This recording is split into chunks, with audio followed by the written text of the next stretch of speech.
સંભળાય છે બધાને એમનો? સંભળાશે કે નહીં સંભળાય? કે માઈકની જરૂર પડશે? સંભળાય છે ને બધાને?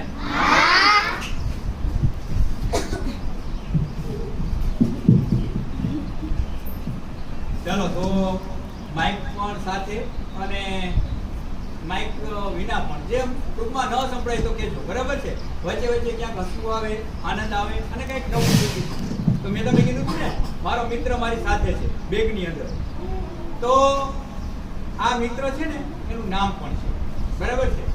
તો એ એમ નહીં બોલે, પરંતુ તમે એને બોલાવશો તો બોલશે. તમે છોટા ભીમ જોયું છે કાર્ટૂનમાં આવે?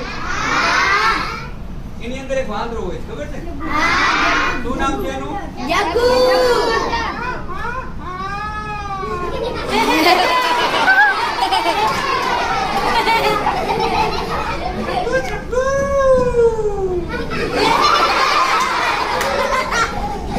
એટલે જગ્ગુ અને હું થોડું કંઈક આપીશું, થોડું શીખીશું, બરાબર છે? એ વચ્ચે વચ્ચે કંઈક એવું બોલશે જેનાથી તમને હસવું આવે, મજા આવે અને આપણે શીખવું.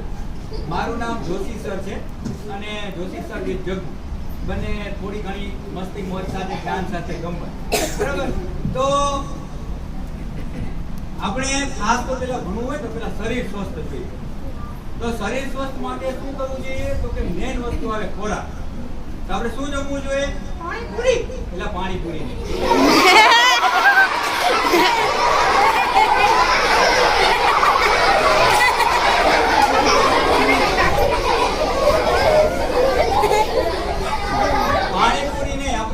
સ્વસ્થ રાખવું હોય તો જમવાનું. શું જમવાનું? Manchurian, pizza.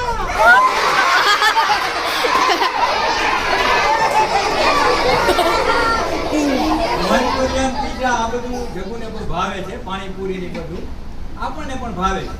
પરંતુ આ બધું છે ને ક્યારેક બરાબર છે, કાયમી આપણા માટે આ સારું નથી. આપણો બેસ્ટ ખોરાક છે ગુજરાત, બરાબર? ગુજરાતીમાં આપણે કહી શકાય કઠોળ છે, દાળ ભાત શાક રોટલી, બરાબર? રોટલી કેવી લાગે જગ્ગુ? કડવી. કડવી એલા કડવી ના.